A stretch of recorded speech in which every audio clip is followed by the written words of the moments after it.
بسم الله الرحمن الرحیم ګرانو کتونکو نننۍ ویډیو زمونږه د ډاکټر رفیق شاه صاحب سره ده.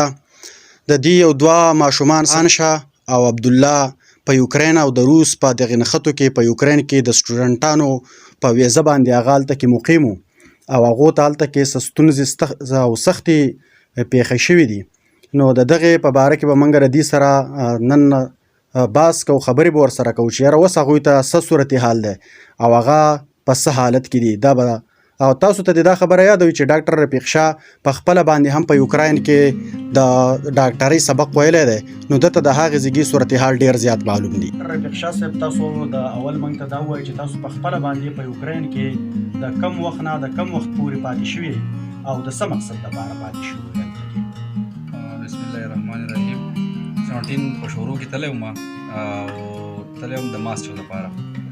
نو د هلته نه مې هیلث کیر مینجمنټ کې ماسټر وکړو او تقریبا د 2020 پورې هلته وم. د هغه ځای پرمننټ ریزیډنټ هم یم. صحیح جي. بله تپوس زمونږ دا دی چې ستاسو هلته کې اوس کم کسان دي، د هغوی نومونه څه دي چې هغه هلته کې په یوکراین کې نن سبا دي؟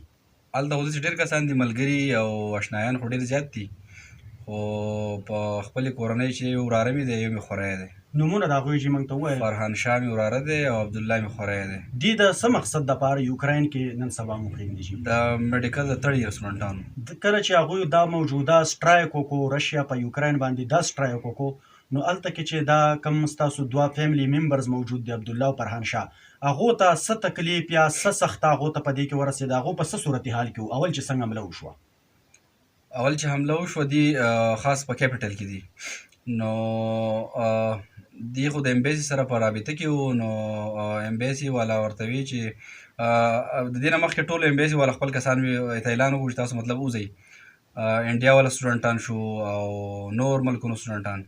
خو د پاکستان امبیسي سره چې دې کله رجسټریشن وکړو، نو هغه بار بار دې ته مطلب په کانټیکټ کې به ورسره وو. نو هغه ورته وی چې تاسو دغه وکړئ، خپل سبق وایئ او هېڅ ټینشن نشته او موږ ستاسو لپاره ټول پروګرام کړی دی. هر کله چې داسې صورتحال لاله حمله وشوه یا څه داسې غیر یقیني صورتحال پیدا کېږي، موږ تاسو خبرو. نو دې وجې نه هغه په حوصله کې سټوډنټان ټول مطلب وی چې زموږ امبیسي پروګرام کړی، که څه حالات خرابېږي نو موږ به چې دی نو بیا ځان ځای ته رسوو.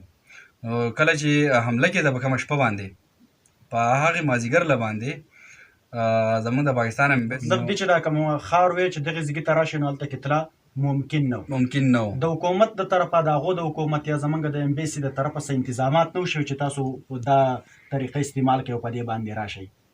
نه، بالکل څه انتظام، خو صرف دغه وینا یې ورته کړې وه چې تاسو دغه ځای ته ځان ورسوئ، نور د هغو طرف نه هېڅ انتظام نه و.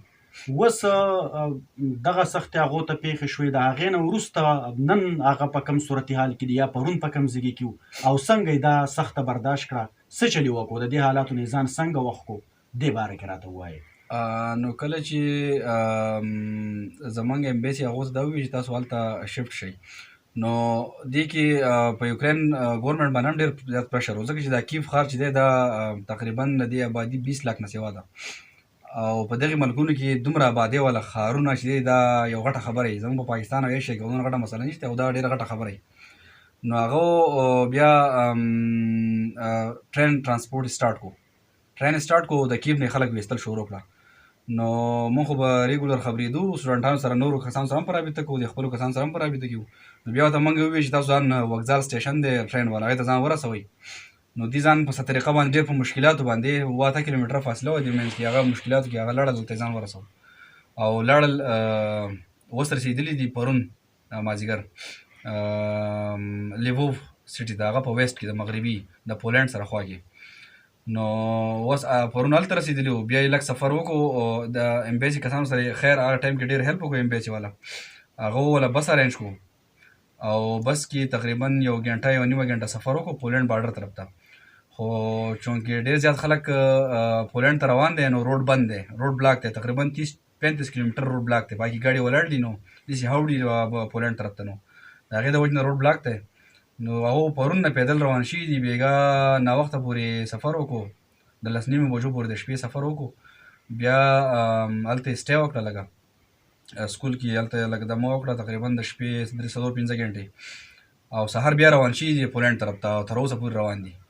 دی به اوس پولینډ طرف ته مخې ته د دې اراده دا ده چې موږ پولینډ طرف ته هلته کې واوړو، هلته کې ځان پناه هلته کې واخلو. څه مطلب به یې د دې دغې ځای د پاکستان ګورنمنټ د پولینډ سره خبره شوې ده دې باره کې چې تا زموږ سټوډنټان چې دی هغه به راځي، زموږ سټوډنټان یا نور مطلب کوم چې د ملک خلک دی هغه به راځي او تاسو به ولا پناه ورکوئ.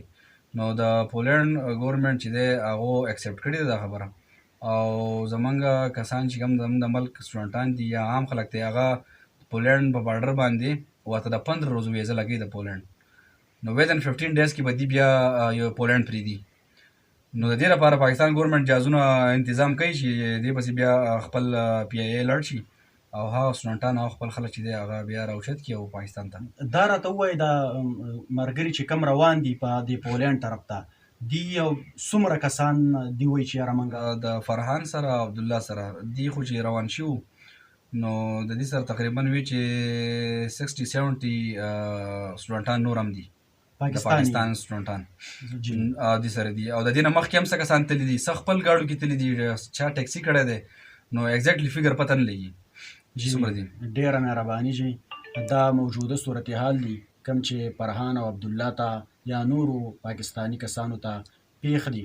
موږ دعا کوو د الله تعالی نه چې الله پاک د هغوی دغه مشکلات اسان کړي او الله پاک دې په خیر خیریت سره د هغوی مستقبل حفاظت وکړي او خدای دې خپلو فیملیانو له روغ